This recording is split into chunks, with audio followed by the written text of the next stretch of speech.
Assalamualaikum warahmatullahi wabarakatuh. Perkenalkan, nama saya Mutia Syaida dari Fakultas Ekonomi Jurusan S1 Manajemen kelas G.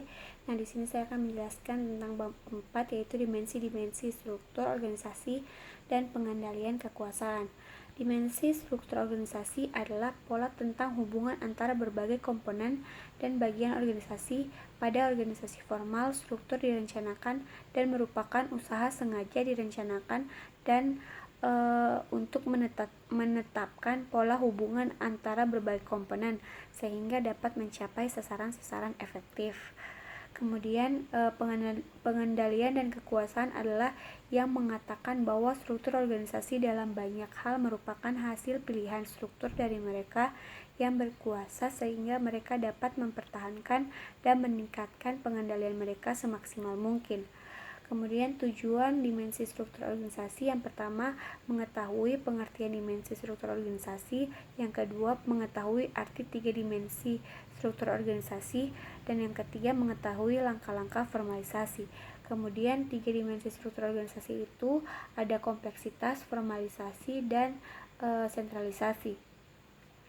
Kompleksitas itu mempertimbangkan tingkat diferensiasi yang ada dalam organisasi, termasuk di dalamnya tingkat spesialisasi atau tingkat pembagian kerja, jumlah tingkatan di dalam hierarki organisasi, serta tingkat sejauh mana unit-unit organisasi tersebar secara geografis.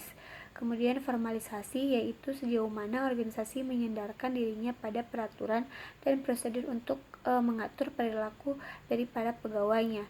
Kemudian sentralisasi adalah memusatkan seluruh wewenang kepada sejumlah kecil manajer atau yang berada di posisi puncak pada suatu struktur organisasi.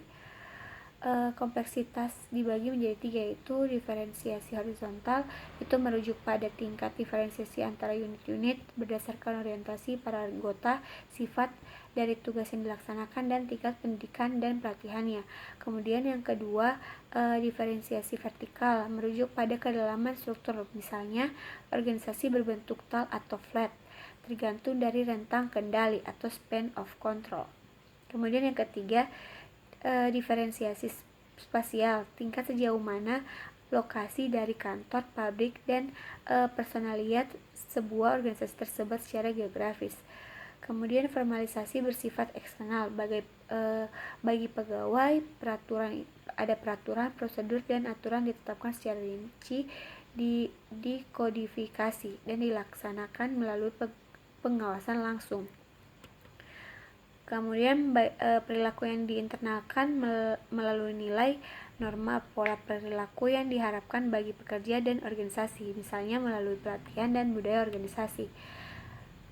Kemudian hubungan formalisasi dan kompleksitas, diferensiasi horizontal tinggi, pembagian kerja bagi pegawai tidak terampil.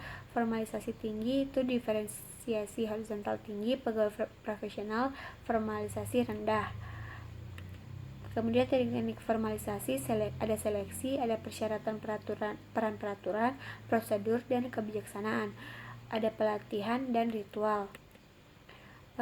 Penyebab terjadinya diferensiasi horizontal adalah berkembangnya beragam unit dalam organisasi berdasarkan orientasi pekerjaan. Diferensiasi horizontal melahirkan spesialisasi dan determinasi. Oke, sekian dari saya. Wassalamualaikum warahmatullahi wabarakatuh.